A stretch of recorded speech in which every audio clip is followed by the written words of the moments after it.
Anna was a 12-year-old girl who had learned to live with loneliness long before she understood what the word meant. She had lost her parents when she was still small, too young to remember their faces clearly, but old enough to feel the empty space they left behind. Since then, she had been living with an elderly couple named Mr. and Mrs. Howard.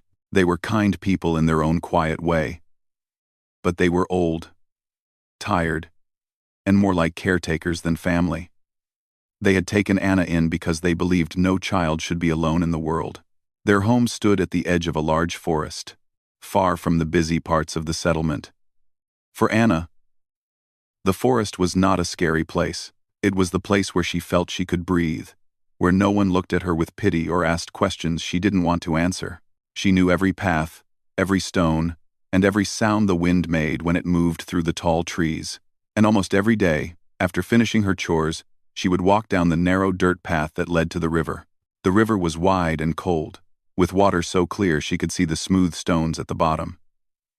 She liked sitting by the riverbank, watching the ripples move like small silver lines across the surface. Sometimes she collected firewood, sometimes she picked wild berries, and sometimes she simply sat there with her feet in the water, enjoying the peaceful silence. On one particular evening, when the sky was painted with shades of orange and purple, Anna headed toward the river again. She carried a small woven basket on her arm, planning to gather a few more pieces of wood before returning home. The air felt cooler than usual, and the wind carried the smell of damp leaves, hinting that rain might come later. As she reached the riverbank, she heard a faint sound, like a soft cry or a painful sigh. She stopped walking and listened closely. At first, she thought she had imagined it. But then she heard it again. It was a weak sound, almost hidden beneath the rushing water. Anna looked around, searching for the source. Then she saw her. Across the river, standing near the opposite bank, was a girl around her own age. She had long, dark hair tied behind her head and clothing made from soft brown fabric, decorated with simple patterns. She looked like one of the native children Anna occasionally saw from a distance, though she had never spoken to any of them before. What caught Anna's attention even more was that the girl was trying to walk, but was unable to put weight on one of her legs. Her knee bent awkwardly, and every step seemed to hurt. The girl tried to take one more step, but her leg gave out, and she stumbled, falling to the ground with a small cry. Anna immediately felt her heart pull. She was used to being careful around strangers, especially because people in the settlement often warned each other about the natives in the forest. But Anna also knew what pain looked like. She knew what fear felt like. And she knew what it was like to be alone. Without thinking twice, she set down her basket and moved closer to the edge of the river. "Are you all right?" she called out. The girl lifted her head, her large brown eyes shining with both surprise and worry.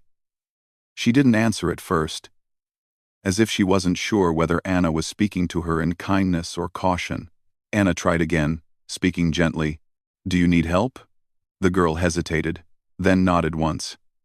It wasn't a full answer, but it was enough. The river was not shallow at this hour. The water level had risen throughout the day because of melting snow in the mountains. Anna looked at the strong current and took a deep breath. She was small, but she had crossed this river many times before. She knew where the rocks were, where the ground dipped, and where the water moved slowly. Still, crossing while helping another person would be harder. She stepped into the cold water, feeling it rush around her ankles, then her knees. The chill made her shiver, but she kept going. She moved slowly, carefully, choosing each step with care. When she reached the middle, the water rose to her waist, but she knew she could manage it. When she reached the other side, the girl watched her closely, still uncertain but clearly relieved. Anna smiled softly. "I'm Anna," she said. The girl didn't speak at first. She simply stared at Anna, her face tired, but curious. After a moment, she said in a quiet voice, "Mina." Her voice was soft and gentle, and Anna felt a small wave of warmth at hearing the name. Mina tried to stand, but her leg trembled again, and she winced. Anna quickly reached out her hand. Mina looked at it for a moment, then slowly placed her own hand in Anna's. Her fingers were cold. "Hold on to me," Anna said. Together, They moved toward the river. Mina leaned against Anna for support, and Anna tightened her grip, determined not to let her fall. The water felt colder now, but Anna kept her focus on each step. At one point, a stronger wave pushed against them, making Mina lose balance. But Anna steadied her. "It's okay," Anna whispered. "Just a little more." Mina nodded silently, trusting Anna's voice. After what felt like a long time but was only a few minutes, they finally reached the other side. Mina sat down on a flat rock, breathing hard from the effort. Anna knelt beside her. "Your leg. Is it hurt badly?" Mina touched her ankle lightly and nodded. "I fell," she said softly. "I was trying to get home." "Where is your home?" Anna asked gently. Mina pointed toward the deeper part of the forest. "There. Not far." For a moment, neither spoke. The forest was quiet except for the sound of water and the soft rustling of leaves. Anna looked at her closely. Mina's hair was tangled, and her dress was torn in a few places. She must have been alone for hours. Anna couldn't imagine how frightening that must have felt. "Do you want me to walk with you?" Anna asked. Mina hesitated again, her eyes filled with a mix of relief and nervousness. Finally, she nodded. Anna helped her stand once more. With slow, careful steps, they crossed the grassy field near the river and moved deeper into the forest. Mina seemed to recognize the area, guiding Anna with small gestures. After a few minutes, Mina stopped. She turned to Anna and said, "I can go from here." "Are you sure?" Anna asked, still concerned. Mina nodded. She didn't smile, but her eyes softened with gratitude. Then, unexpectedly, she reached into a small pouch she carried and pulled out a tiny, carved wooden bead. She gently placed it in Anna's hand. "For help," she said. Anna looked at the bead, smooth, warm, shaped like a small leaf. It was simple, but it felt special. "Thank you," Anna whispered. Mina gave a small nod and then limped toward the deeper woods. Before disappearing among the trees, she looked back once, as if wanting to remember Anna's face. Anna watched until Mina was gone. Then she turned back toward the river, her clothes still damp, her mind full of thoughts she couldn't quite put into words. She had helped someone, a stranger, simply because it felt right. And even though she had no idea who Mina really was, or what would come next, she felt something new inside her. Something warm, like a small spark of courage. When she finally reached home, the sky had turned dark. Mr. and Mrs. Howard were waiting in the doorway, worried but relieved to see her. Anna didn't tell them what had happened. She kept the little wooden bead hidden in her pocket, close to her heart. She didn't know then that her small act of kindness would change her life in ways she could never imagine. But that night, as she lay in bed listening to the soft wind outside, she felt strangely peaceful. She didn't feel lonely. She felt connected, and somewhere, in the quiet forest, Mina was safe. The next morning began like any other day for Anna, yet something inside her felt different. She woke earlier than usual, her mind still replaying the moment she helped Mina across the river. The memory felt warm and important, as if she had stepped into a story bigger than she understood. She touched the small wooden bead hidden under her pillow, running her fingers over its smooth edges. It had become precious to her overnight, not because of how it looked, but because it reminded her that she had made a difference to someone. Downstairs, Mr. and Mrs. Howard were already awake. Mr. Howard was sitting at the table, sipping warm tea and adjusting his old reading glasses, while Mrs. Howard kneaded dough for the morning bread. The kitchen smelled of flour and warmth, but Anna noticed something unusual. Both of them looked worried, whispering to each other in low voices. As soon as they noticed Anna, they stopped whispering. "You're up early," Mrs. Howard said with a gentle smile, though her eyes still showed concern. Anna nodded and sat down quietly. She didn't want to tell them about Mina, even though she trusted them. She just felt that the moment belonged to her alone for now. Mr. Howard cleared his throat. "People in town are saying there were signs of native visitors near the north end of the valley," he said slowly. "Tracks, voices in the distance. Nothing harmful, just unexpected." Anna froze for a moment, though she kept her face calm. Her thoughts raced back to Mina. Had her people been looking for her? Had they been worried? Anna wondered what had happened after Mina disappeared into the forest. Had she reached home safely? Mrs. Howard placed a warm loaf in the oven. "Everyone's just being careful," she said softly. "It's probably nothing." But Anna could feel the uneasiness floating in the air.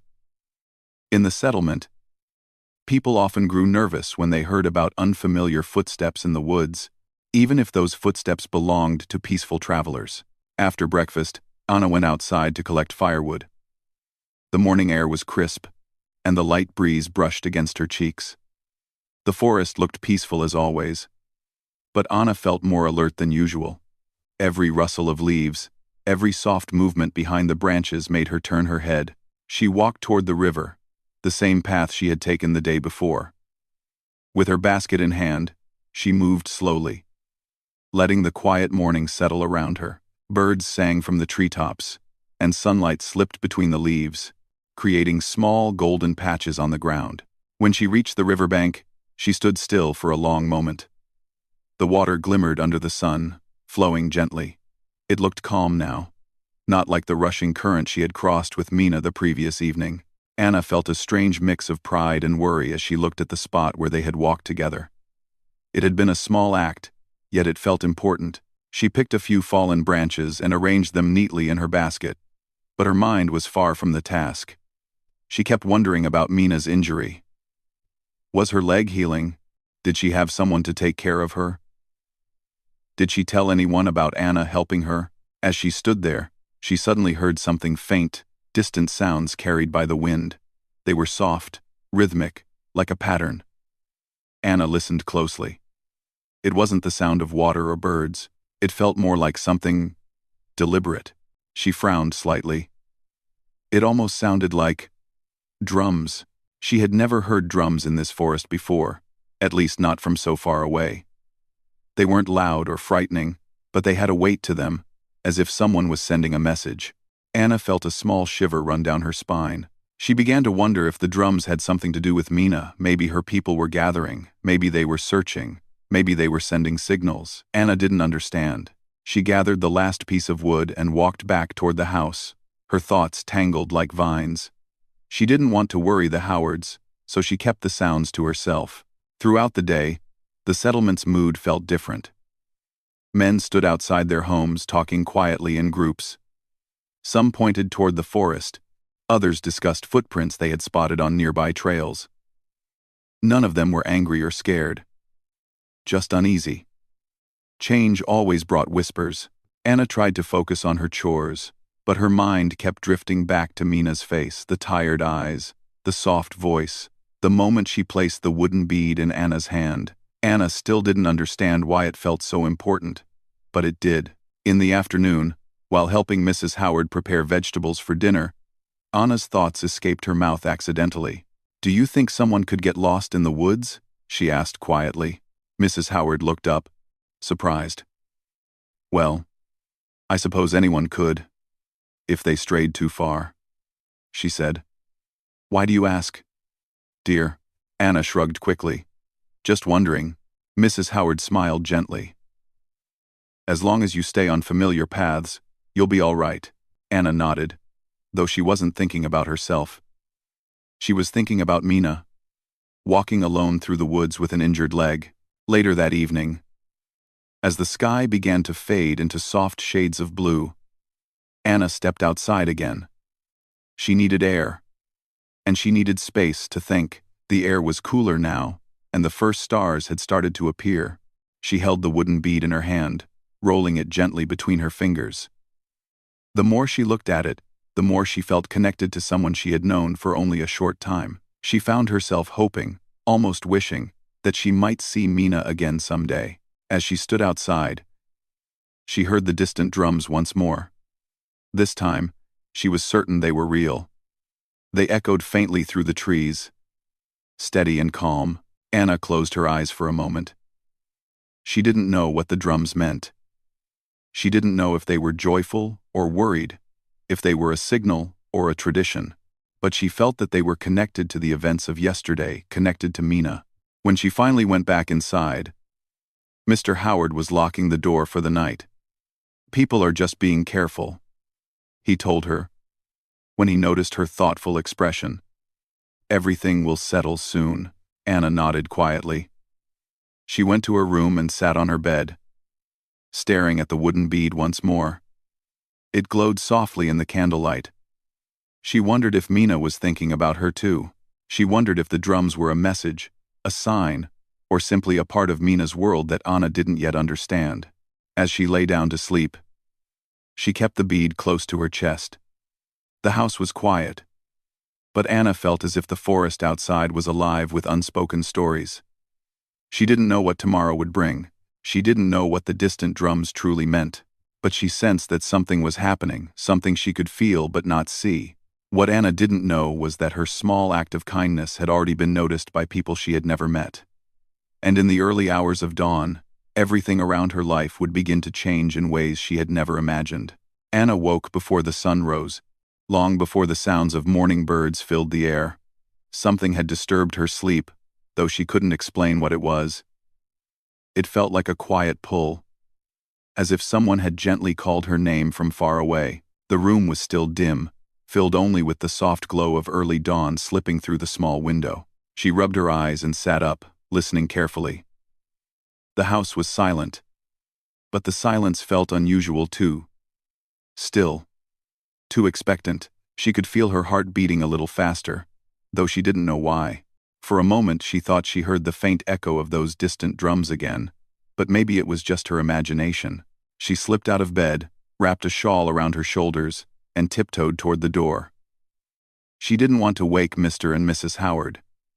They needed their rest. The floorboards creaked slightly as she walked, but the house remained quiet. When she reached the front door, she paused. Something in her chest whispered that she should open it. Something gentle, yet firm. Taking a slow breath, she unlatched the wooden lock and pulled the door open. The cold morning air brushed against her face, and she froze. Just a few steps away from the doorway, standing in complete stillness, were dozens of figures. For a moment, her breath caught in her throat.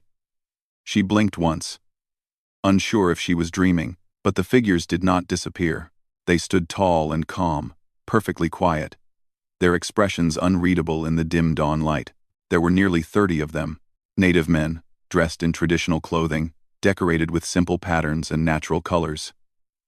Some held long walking sticks, others had bags made of woven fibers. Their faces were not angry, not harsh, just focused, watching her carefully, as if she were someone important. The sight was overwhelming, but strangely, not frightening. There was no shouting, no rushing toward the house, no sign of harm. The men simply stood there, peaceful and composed, waiting for something. Anna's heart thumped loudly in her chest. She took a small step forward, gripping the wooden doorframe for support. Her voice was barely a whisper. "Why? Why are you here?" No one answered at first. They simply continued to look at her, their expressions calm and steady, as if this moment held great meaning. She suddenly heard movement behind her and turned quickly. Mr. and Mrs. Howard were standing at the doorway, startled and confused. Mr. Howard's hands trembled a little as he stepped forward. "What is happening?" he whispered. "Why are they here?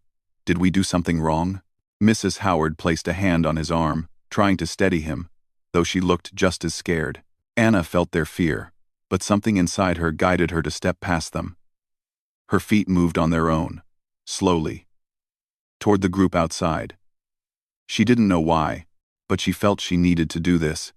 She felt the air shift slightly as she approached, as if the forest itself was watching. Then the group of men quietly parted, making a path. And from behind them, walking slowly but steadily, came a familiar figure, Mina. Anna's breath softened into relief. Mina's dark hair was neatly tied, her dress clean, and her injured leg wrapped carefully in bandages made from soft, woven cloth. She walked with a slight limp, but she looked stronger, more stable. Her eyes lit up gently when she saw Anna. Anna stepped forward with a small smile. "You're okay." Mina nodded, her lips forming the tiniest smile. She continued walking until she stood just a few steps away from Anna. The early morning sun finally rose enough to give light to her face. Behind Mina, an older man stepped forward, tall, with kind yet steady eyes. His presence felt calm and wise. He wore a necklace made of polished stones and feathers. He looked at Anna with warmth, not suspicion. Mina turned toward him briefly, then looked back at Anna. "This is my father," she said softly. Anna stared in surprise. Her father, the chief, the leader of the people who lived deep within the forest. Suddenly everything made sense: the distant drums, the footprints people had been whispering about, the unusual silence early this morning. They had been searching for someone. They had been searching for Mina, and now they were here because of Anna. The chief stepped closer, his eyes shining with gratitude. He didn't speak immediately. Instead, he placed his right hand over his heart, a gesture Anna instinctively understood as respect and thanks. Then, with a gentle nod, he looked at her and said in a calm voice, "You helped my daughter." His words were simple, but they carried deep meaning. Anna's cheeks warmed. She wasn't used to being recognized for anything. Most days she felt invisible, just a quiet orphan living at the edge of the woods. She shook her head shyly. "I only helped her cross the river. She was hurt. I couldn't leave her there." Mina stepped closer and gently took Anna's hand. "You saved me," she said. "I could not walk. I could not cross the water.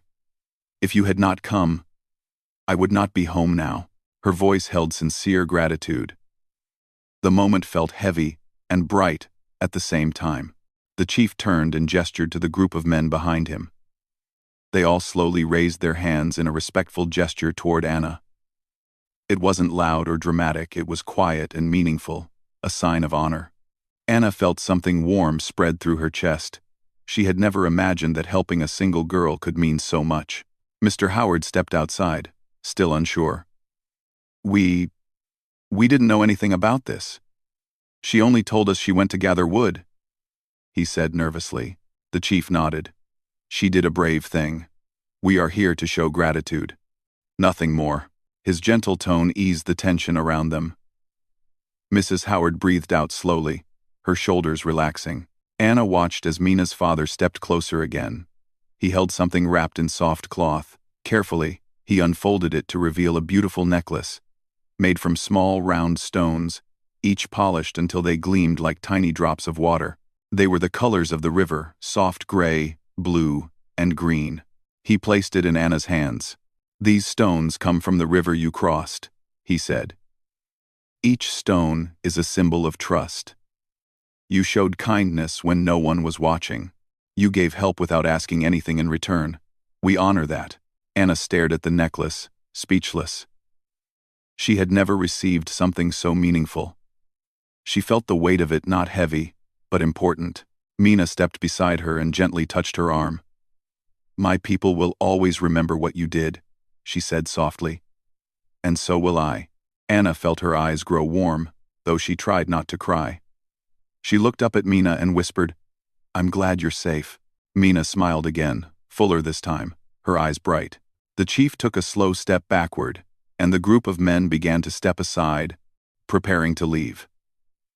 But before they did, Mina turned one last time and said, "I hope to see you again, Anna."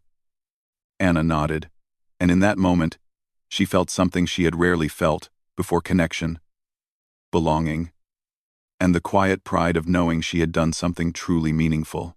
As the group disappeared into the forest, the sunlight grew brighter, warming the earth. The morning no longer felt cold. Anna stood there for a long moment, holding the necklace close to her heart. Mr. and Mrs. Howard came to her side, both looking amazed and relieved. Mrs. Howard placed a gentle hand on her shoulder. "Anna," she whispered, "what you did, it was truly kind." Anna looked down at the necklace again. She suddenly felt taller, stronger, as if something inside her had changed. She wasn't just a quiet orphan living at the edge of the forest. She was someone who mattered. She glanced toward the forest where Mina had disappeared. Something told her this was not the end of their story, only the beginning of something unexpected, something beautiful. The day the 30 native men visited the Howard home stayed in Anna's mind long after the sun had risen high in the sky. Even after they had disappeared into the forest, their presence remained like a soft echo in the air. The morning felt different, brighter, more meaningful, as if the world had shifted slightly. Anna held the necklace tightly in her hands, afraid to let go of it even for a moment. It wasn't just a gift, it was a symbol of something she had never experienced before: recognition, trust, and connection. She kept touching the tiny stones, feeling their smooth surfaces, and imagining how long it must have taken to collect and polish them. Inside the house, Mr. and Mrs. Howard were still talking in soft voices about the unexpected visit. They were surprised, but also grateful that the meeting had been peaceful and respectful. Mrs. Howard kept glancing at Anna with warm eyes, as if she were seeing her in a new light. "You did something good, child," she said gently as she placed bread on the table. "Not everyone has the courage or the heart to help a stranger like you did." Anna lowered her eyes shyly. She didn't know what to say. She didn't feel brave. She just felt that she had done what anyone should do. But hearing Mrs. Howard's kind voice warmed her. As the day went on, Anna continued her chores, though she moved more slowly than usual. Her mind wandered back to Mina again and again. She wondered if Mina had reached her home safely, if she was feeling better, if she was thinking about Anna too. By evening, Anna walked outside for a moment of fresh air. The sky was painted with soft shades of gold and pink. She stood near the wooden fence, the cool breeze brushing against her cheeks. She looked at the forest, half hoping to see some sign of Mina or her people again. But the forest stood quiet, peaceful as always. Still, Anna felt no sadness. Something inside her had changed in the past 2 days. She no longer felt like an invisible orphan living on the edge of the settlement. She felt seen, appreciated, even respected. As night settled, she returned to her room. She placed the necklace carefully inside a small wooden box she kept under her bed, the same box where she had placed the tiny wooden bead Mina had given her. Now the bead and the necklace lay together, like two pieces of a story she never expected to have. She slept deeply that night, feeling comforted and proud. The next morning brought a soft, warm light and the gentle sounds of birds singing from the treetops. Anna woke, feeling calm and rested. She dressed quickly and went downstairs to help with breakfast. The Howards were in lighter spirits, and the house felt unusually cheerful. After breakfast, Anna asked if she could take a walk. Mrs. Howard agreed, but warned her gently, "Stay close to the house, dear." "Not too far," Anna promised and stepped outside. The air felt fresh, filled with the scent of damp grass. She followed the familiar path toward the river, her feet moving out of habit. The river always brought her peace, and today she felt drawn to it again. When she reached the riverbank, she sat down on a smooth rock and let her feet dangle close to the water. She watched the river flow by, glittering under the sunlight. It was hard to believe that she had crossed this same water while helping Mina. It seemed like a dream, yet the memories were clear as glass. As she sat quietly, she felt the soft rustle of leaves behind her. She turned her head, expecting to see a deer or small animal. Instead, she saw Mina. Anna's breath caught in surprise. Mina was standing a few steps away, her eyes bright and warm. She walked slowly, her limp much lighter than before. Anna stood up. "Mina! You came!"